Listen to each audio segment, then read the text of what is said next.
Welcome to yet another session in the conference 24 Hours for the Future of Journalism. We are now in Philadelphia in the United States of America. The reason why we have chosen to make a stopover in Philadelphia is the fact that this is the home of David Boardman. David Boardman used to be the editor-in-chief of Seattle Times, who won 4 Pulitzer Prizes when he was the editor-in-chief, and who was nominated for yet another 10 Pulitzer Prizes. We are going to talk about investigative journalism and ask the question, can investigative journalism be constructive? To do so, we have asked 3 great investigative journalists and editors to join us for this session, and I shall now present them. Together with David, we've got 2 other participants. We've got another David Schraven from Essen in Germany, who is the co-founder of Corrective and one of the best investigative journalists in Germany. Welcome, David. Thanks for joining us. And then we've got from Denmark, John Hansen, who is not only an investigative journalist at Politiken, but who's also the head of the Corporation of Investigative Journalists in Denmark. Welcome, John. Thank you. Yeah, and John is also one of the journalists that has been working with the ICIJ, International Corporation of Investigative Journalists, with a lot of these leaks papers, and you'll be talking about that later. But as I said, the main topic of our session here is the question, how can investigative journalism be constructive? And we've asked each one of you to give an answer to that by giving a couple of examples. And once you've done that, we'll have a discussion about the matter. And we've asked you, David, now as we're in your hometown, Philadelphia, to start out. Would you please, what do you think about the issue here? Well, thank you, Orla. Good morning. Good morning, my time, everyone, whatever time it is for you. Welcome to Philadelphia, the home of the American Constitution and the establishment of the statutory freedom of the press. I was introduced to what we call solutions journalism in the US, akin to your constructive journalism in Europe. About 10 years ago. And as Orla mentioned, my background was very much in investigative, hard news journalism. I was a little skeptical, certainly at the beginning, as I think we all are. But over time, I came to see the possibilities of solutions, constructive journalism in the evolution of investigative journalism. And in my mind now, really, I believe it is just the next iteration of investigative journalism. So as I try to explain that, let's go look at this slide. And I have a slide that starts with looking at the theory of change of traditional investigative journalism. So in this theory of change, the way we've all practiced investigative journalism for many years, the idea is that people and institutions in power are hiding bad deeds. In some cases, these aren't intentional, but they're incremental, insidious problems that have grown up in governmental or business systems. It's our job as journalists to shine our flashlights, shine our spotlights into these dark corners. And then once we find and expose these problems, our readers, our viewers, the citizenry will be spurred to demand reform. Government officials, business officials will respond, and everything will be solved. Well, I ask you as journalists, how often does that happen? We know sometimes we get lucky, and sometimes that does happen, but more often than not, it doesn't. So welcome then to constructive or solutions journalism. Next slide, please. In constructive or solutions journalism, the theory of change is a little bit different. It starts with the idea that, we already know what a lot of the problems are in our societies. Many of these have gone on for decades and decades, and very little, if anything, has been done. And it's not enough for journalists to simply uncover problems, point to what's wrong, and hope that society will change, that citizens really need credible examples of responses to these problems. We still need to employ the same rigorous investigative techniques that we use in finding problems. We need to base this reporting in data and in evidence and in documentation. But we have to look at possible responses to these problems, test them against reality. And once we find responses that work, this reporting actually can lead to more accountability of public officials, because a problem that previously has been framed as unavoidable. How often have we as journalists heard politicians say, nothing can be done about it, or we couldn't possibly afford to fix this? Well, now if you go out and find effective solutions, you can say, no, that's not true, Mr. Mayor, that it has been fixed in other cities, and here's how. So a problem that was seen as unavoidable now is seen as unacceptable. Next slide, please. An example I'm going to share is from the newspaper The Plain Dealer in Cleveland, Ohio. Cleveland is my hometown. It is one of the poorest of the big American cities, majority Black population, was a very thriving city back in the 50s, but became one of the cities in what came to be known as the Rust Belt in the US, with lots of closed factories, lots of poverty. Next slide, please. A big problem in the city of Cleveland was lead poisoning in children. So many of the buildings, housing, schools, playgrounds, daycare centers, they're just decrepit and crumbling buildings with peeling paint.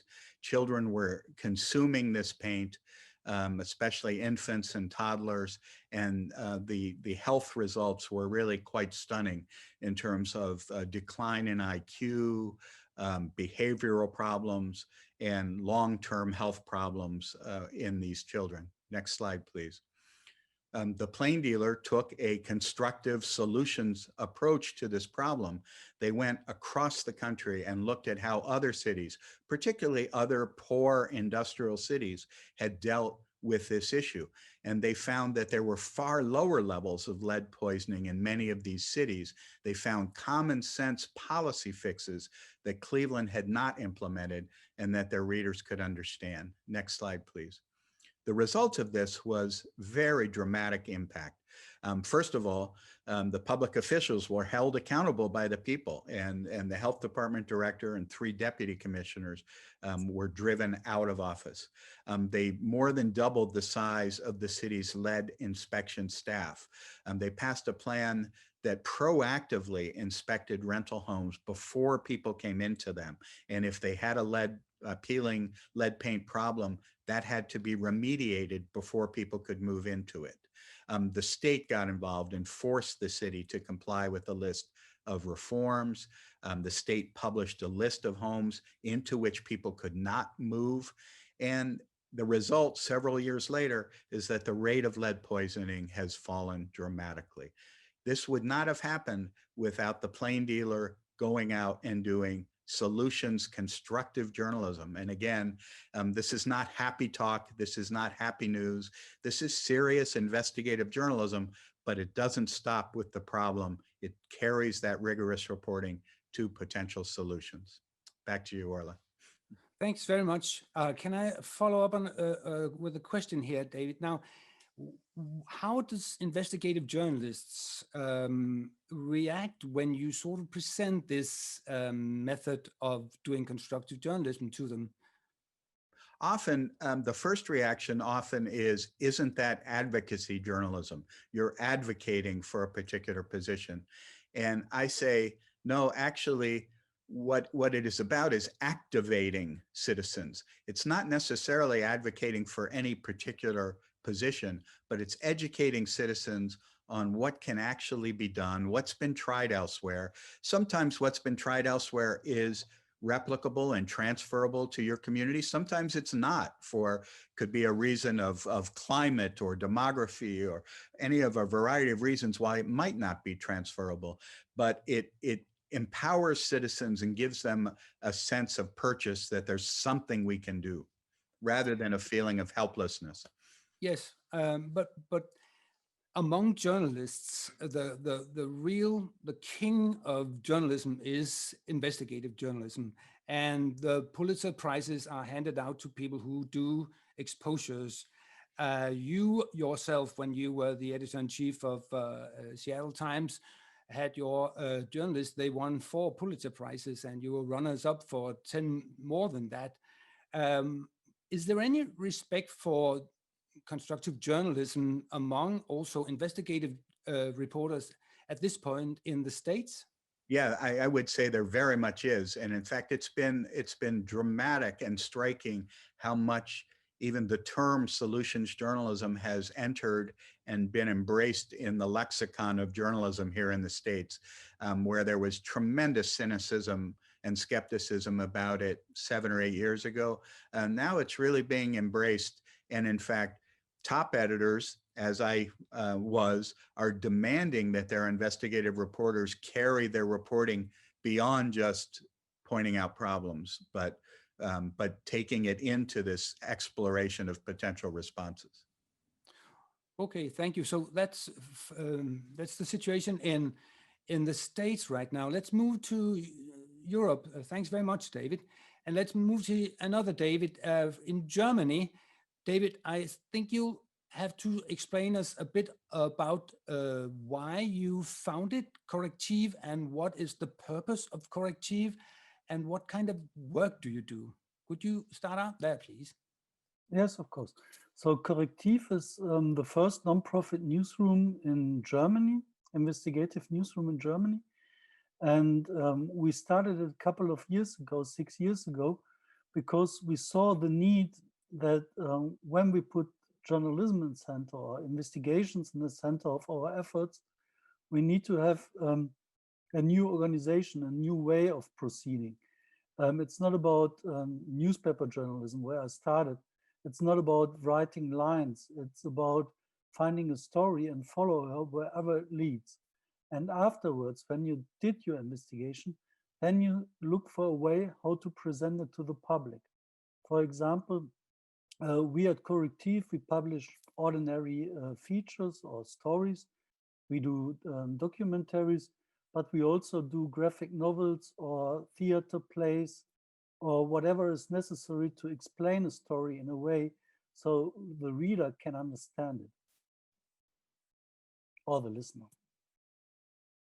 And what kind of stories have you then done that does this?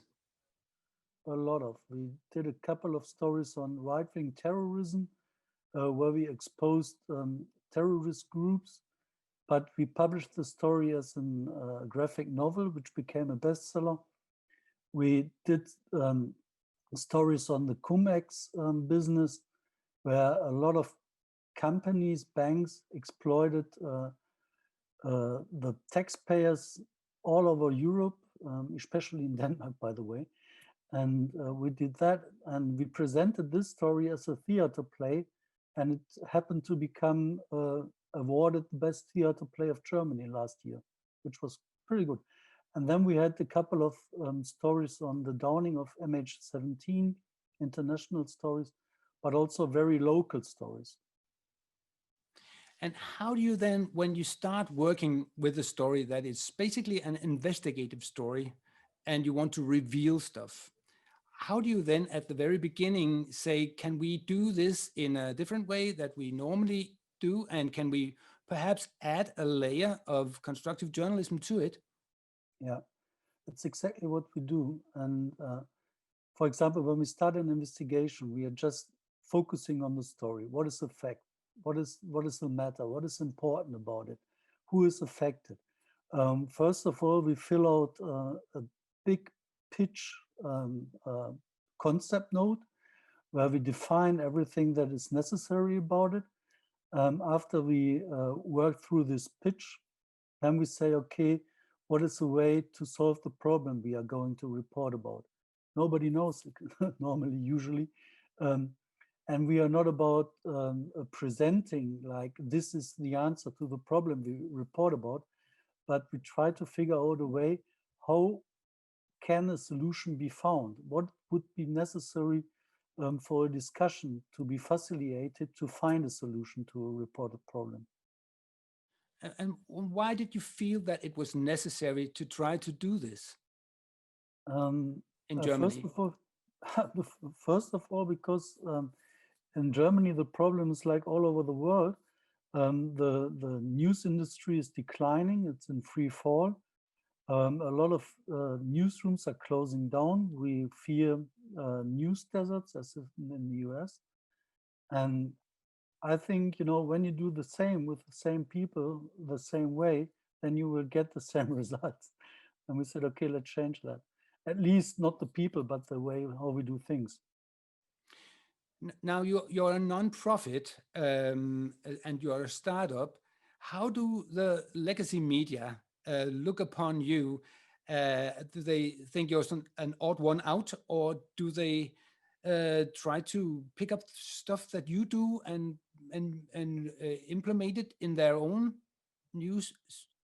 First of all, we are not like we're not against anybody. We are working and collaborating with almost everybody, with TV stations as well as with magazines or newspapers. We set up a program especially dedicated for local news. So we are cooperating with people. And a lot of the stuff that we developed is now used by local newsrooms, for example, when it comes to involving ordinary people into an investigation. Just to give you an idea, when we were looking for the main drivers in the rental markets, who makes the house expensive, who's responsible for driving up the prices for a living, we collaborated with thousands, with 40,000 people, ordinary citizens, to find the answers to this story. And this was very important and helpful for the local news media as well, because their readers got involved in the investigation as well. And it's a different story when you publish it together with thousands of people. So could you say anything about how journalists in Germany are basically looking upon you today compared to when you started out? I don't know. I just don't know. I guess when we started, they made fun of us, but I guess they have more envy on us. So do they make fun of you still? Some of them, I guess. But we also make fun of them, so it's nice. No, but I mean, it's easier for you today to find people, to find legacy media with whom you work together? Absolutely. Yeah, we can work with everybody. It's no problem at all. Okay. David, I believe you have an example that you could share with us of what you've been doing. Yeah, Should it's we one example, especially on the constructive side. Yeah. Yes.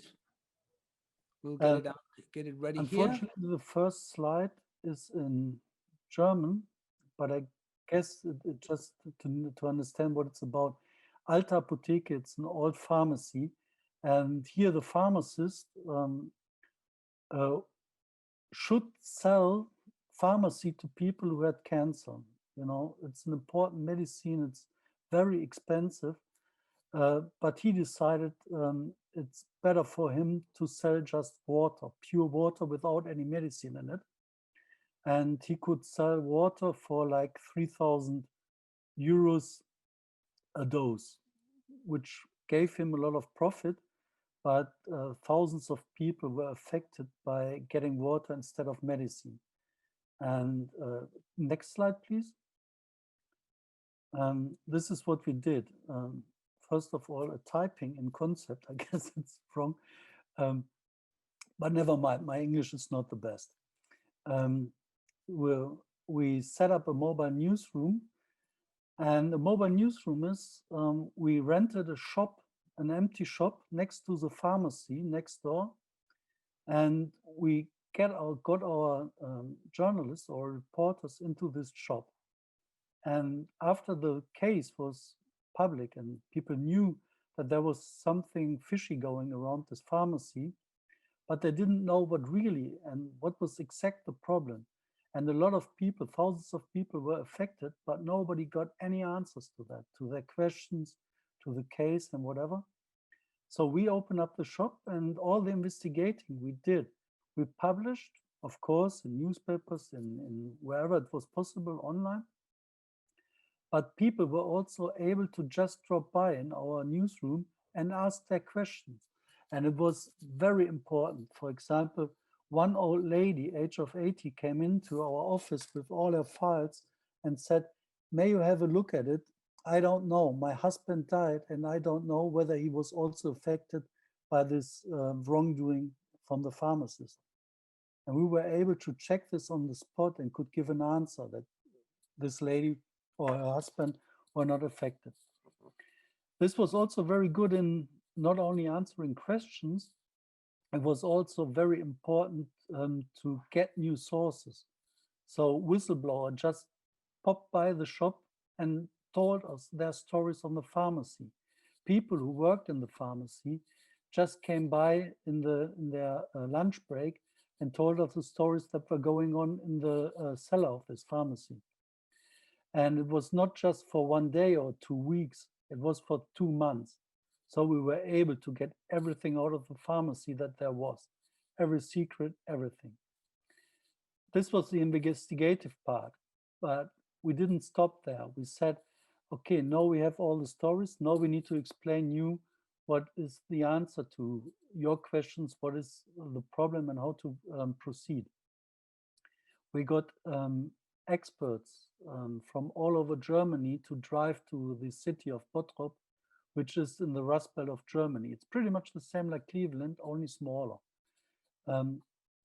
And experts who usually would avoid to drive to a city like Bottrop, they came by, popped up in our newsroom, and were able to talk to the people who were affected by the scandal itself. That way, we were able to facilitate a discussion among the people affected, the experts, lawyers, whoever was involved in that, to figure out what is the way, what is the next step, how can they survive in some cases. There were a lot of difficulties. For example, some of the very active people who were inside this newsroom, they just died because they had cancer and were not given any medicine. So it was a difficult and hard time. Next slide, please.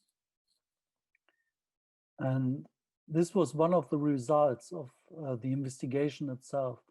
When we worked on the ways how to solve this crisis, people just came by hundreds to our newsroom.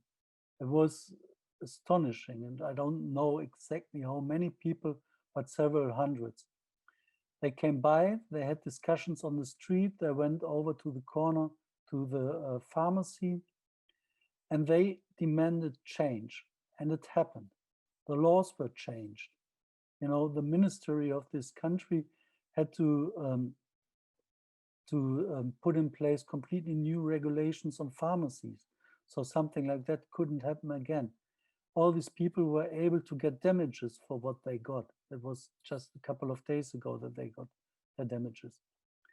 And there was a complete new way how to work together with citizens and a journalist as a journalist. And this is something that might affect the future of reporting such scandals. That's a great story. Thanks very much for sharing that with us, David. It was really interesting. What about the journalists who worked on it? How did they feel that they had to walk this extra mile compared to what they usually do when they do investigative reporting? It's a complete new thing when you start writing or when you've got your audience and in a person of one, you know, and your audience is 80 years old and sits in front of you and wants you to explain what is going on. It affects you so much. And these people, our reporters, were so into the story. We couldn't stop them from reporting, from working. It was like, we really need to do the story and it matters. It matters a lot, at least to an 80-year-old woman. Sure, sure. David Boardman, do you have any similar examples from the States with journalists doing investigative stories going this far? Yeah, there are some parallels. First of all, congratulations, David. That's just extraordinary. There are the Center for Investigative Reporting here in the States, which is headquartered in the Bay Area. They too have taken their stories to theater and to rap music, hip hop. I mean, they've done lots of different manifestations to try to reach particularly audiences who would not normally read a newspaper or see their work otherwise. So I think that's very important. And then the other thing that David's work illustrated that we are doing a lot now, the most informed places are doing in the US, is this sort of community outreach where you really are involving the citizenry, involving your audience from the beginning, and really beginning with them and asking them what their news and information needs are in a different way than simply you deciding and handing it down to them. And I think that's going to be essential as we build trust back in media. Great, thanks very much. Now, moving on to Denmark then, John, you've done some great reporting, for example, in your cooperation with ICIJ, and you've also experienced that you feel that the reporting, the investigative reporting that you've done has had an impact. Could you please tell us about some of that work you've done? And now, first of all, please tell us a bit about what is ICIJ and how did you get to work together with more than 100 journalists from different countries on the leaks? Well, it's a consortium of investigative journalists with which is headquartered in Washington, D.C. And it's an organization of journalists, not of media companies. So I'm a member. My workplace is not a member, and that's an important detail about it. And well, it's a non-profit. It's funded by funds and private donations, and they have quite a large staff. They have data specialists, IT specialists, and reporters, and we mostly do stories on leaks, and it has mostly been on financial crime, tax avoidance, tax evasion, stuff like that. And that's been more or less, well, a large part of my life for the last 7 years, I think, since I joined the ICIJ as a member. But I've been doing a lot of collaborations. I've also had the pleasure to work with Constructive on the COMEX story, and had a great experience in the cellars in Berlin where they work. So that was very nice. You were about to put a question, Ola? Yeah, I was saying you being a member of this journalist organization ICIJ as a journalist, and that's very good, I think. And you've had these stories printed in your newspaper, in the largest Danish newspaper, the Politiken. Could you please tell us how did it go? How did you go about doing the stories, and what was the effect of these investigative stories when they came out? Well, the effect is, could I have the first slide, please? Because what we've been working with is sort of these big leak stories. You know, starting with offshore leaks, Lux leaks, Swiss leaks, Panama Papers, Paradise Papers. They were all very document. They were document related, all of them, big document leaks from inside law firms and banks and stuff like that. So what they did was that they revealed a lot of stuff that a lot of people would like to have kept secret. So I think that there were two kinds of effects of it. One is that what goes on in, for example, these banks who help their wealthy clients hide their fortunes, once it is brought into daylight, they can't do it anymore. They stop immediately. because it's okay as long as nobody knows it, but as soon as the public knows it, it's not okay anymore. That's one effect, and another effect which has been very clear to me is ever since we started with the LuxLeaks, which was about the tiny country of Luxembourg, which is a member of the European Union. They had a secret scheme where they helped multinational companies avoid taxes in all the other EU countries by misusing EU rules for taxation. Once we revealed that, old proposals how to go about this, how to solve this problem, were taken out of the drawers and came to life again. And the same happened when we did the Paradise Papers, which was very much about multinational tech companies like Apple and Facebook and Google, how they avoided taxes. That pushed a political movement in the OECD primarily, and also in the EU. Suddenly there was a political will to do something about that, which has not been there before. And I think why it had an effect like that was that it was not only politician, but it was, in the case of the Panama Papers, for example, it was more than 100 media all over the globe publishing these stories simultaneously. So you sort of had an impact on the agenda.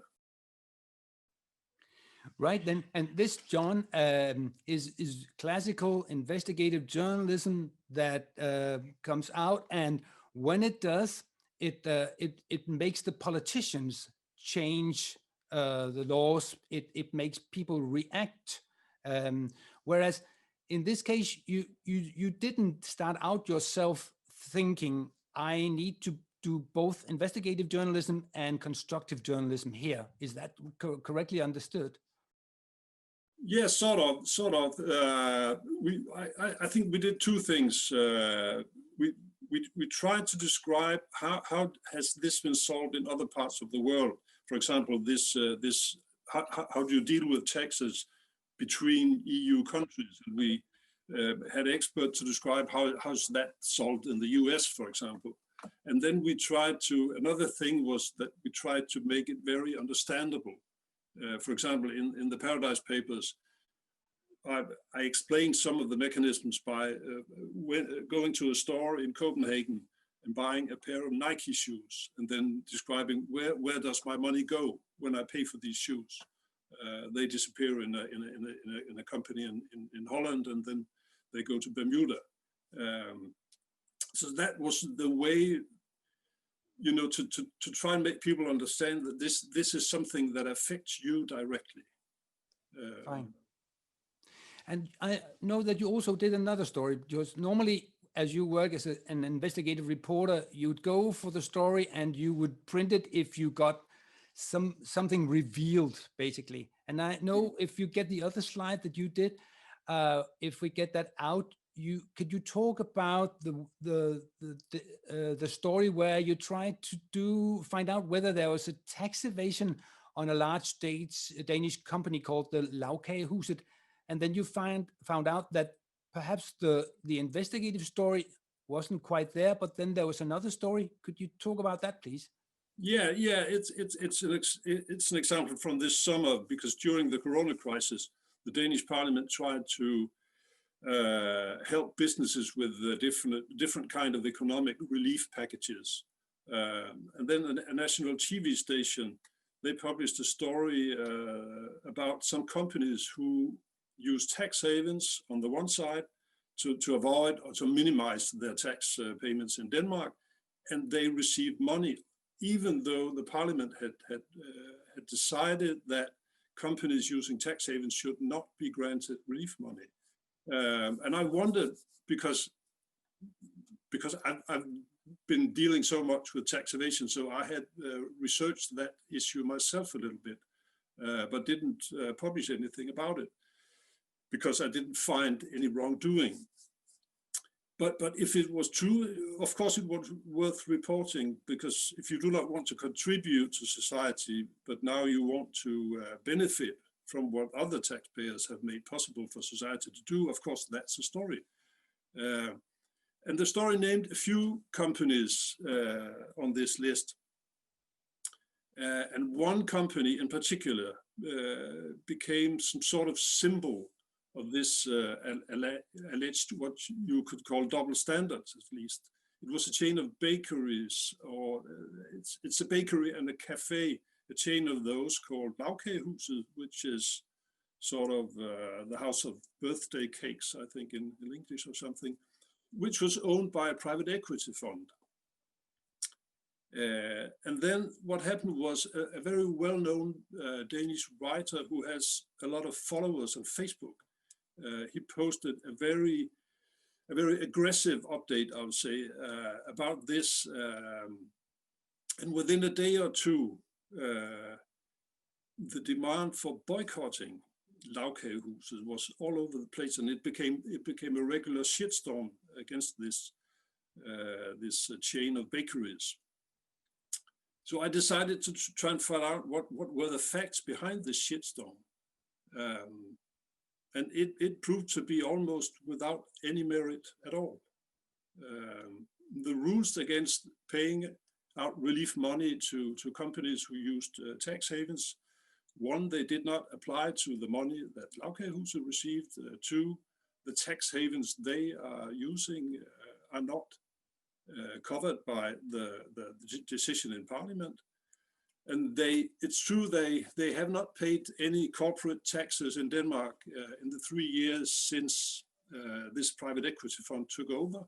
But then again, they had invested a lot in expanding their business, so they had not made any profit. And you pay corporate taxes out of your profits. So we did, as you can see, we did a full page story on this. It did not make me particularly popular among colleagues at the TV station, but I think it contributed to a better public debate on this subject. And I think, at least I think it was fair to try and find out what's wrong and what's right in this discussion. So I think it was constructive in the way that it sort of enlightened the public debate with facts. It did indeed in Denmark. In here it said 10 questions and 10 answers about the whole situation. And very often an investigative journalist would drop a story if he found out that the supposed bad guy didn't really break any rules at all. But you took a step further, John, and you said people need to know what's up and down in this case. And I thought that was a very good piece of journalism. Now we've heard from the States, from Germany, and from Denmark, and I'll give you opportunity of commenting if there's anything you've thought about listening to the others, and the examples that have been put out here. Please feel free to do so.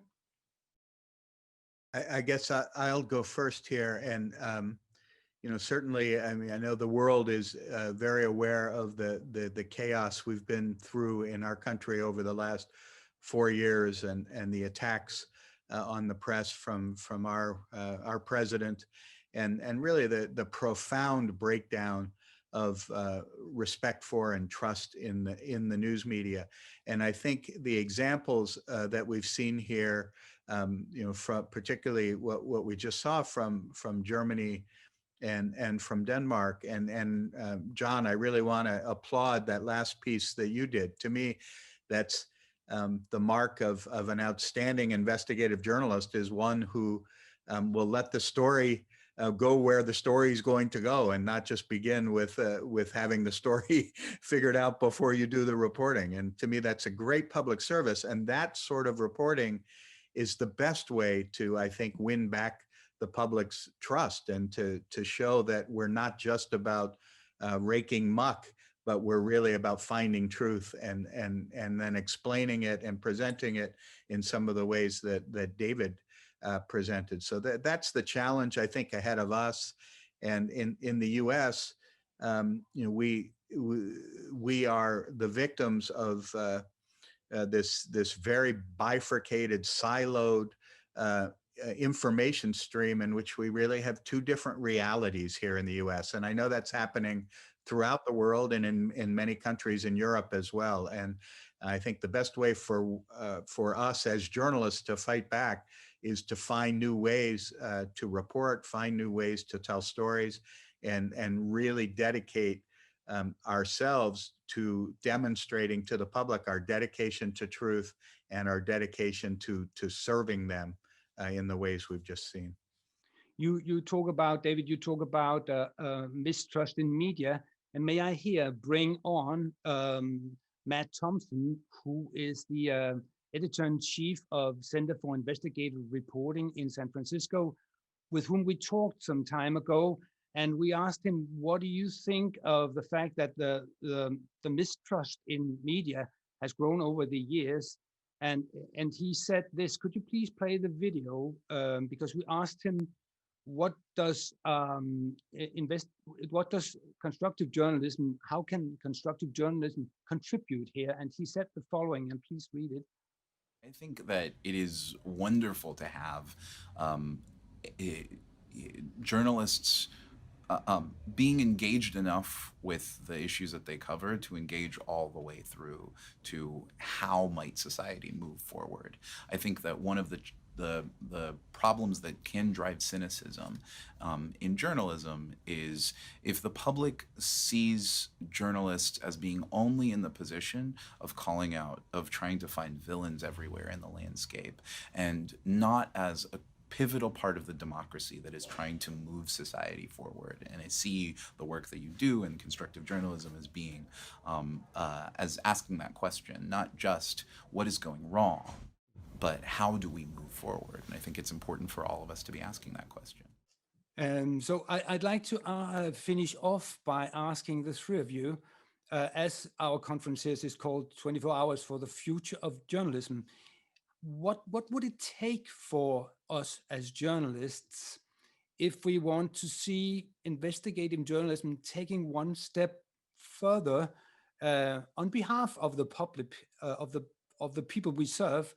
How could that be done? Do you have a view there, David Shravan? Yeah, I think the most important question that is, at least for us here, is how to answer to the identity question. We see that right now, all over the place, the identity is coming up, and it's like the most important thing to a lot of people. And I guess for us, this is when it comes down to constructive ways, how to handle stuff, how to work on investigations. I guess this is the most important question and the most important task, because we don't have an answer to that right now. To me, at least, it's completely unknown. Thank you. How about you, John? How should journalism move forward? Well, I think carrying on from what David Boardman said, I would say what happened in the U.S. and also that includes what happened to the media in the U.S. And what happened in European countries like Poland and Hungary. I think it got me worried that we cannot take democracy for granted. We cannot feel sure that we're going to have democracy forever in the future. And I think that's the most important role for us to play, is to sort of defend democracy. And I think the way we should do that it's all about credibility. So I think that sometimes, well, I'm still going to try to reveal what powers are trying to hide, but I think that one of the things we should do is to turn down the volume a little bit, because as we see, as it has happened mostly in the US, I think the media has fallen into the trap set out by Donald Trump, because they have sort of camps in each in two different camps, and nobody trusts the other camp, what the other camp is saying. I think that's a major fault. So I think we should really think about our credibility in everything we do. Well, can I ask you, John?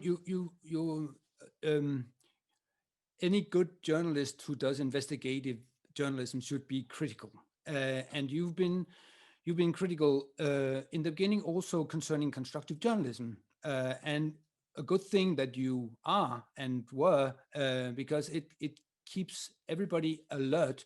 Has your view on constructive journalism changed over the last couple of years? It has indeed, yes, because I guess I got the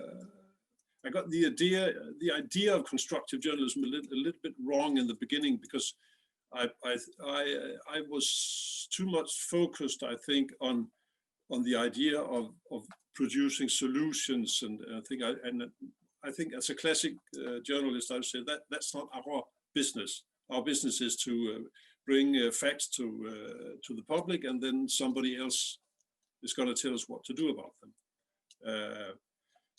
But I see no contradiction between the two today, because you're not saying that we're not going to be critical. So I think they can work nicely together. Okay. David Shravan, you put up your hand.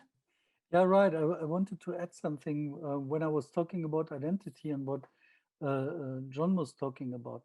What I mean with this is we need to find ways how to bridge the cliffs that are between us. We need to facilitate debate among us, so people start again to listen to each other when we are now in a stage where identity is more important than an argument. And this needs to be bridged. And this is, I guess, at least for us in Germany, one of the most difficult problems ahead. Fine, thank you. So let's finish off where we all started, in Philadelphia at your office, David. How do you see the future of journalism with the investigative journalism working together with constructive journalism? Yeah, I'm actually really optimistic, and I think some of the work we've seen here, I think the work that John and others have done across borders, I think, is going to be essential, because none of these problems exist within national borders. So many of them are international. We can learn from each other, both as journalists and certainly as societies. I think as investigative journalists, one of the things that we have to keep in mind is that the most important quality of all is curiosity, and not to be ossified in our own positions. The very best investigative journalists prosecute their own biases first, and work against their own conclusions to begin with, to make sure that they're right.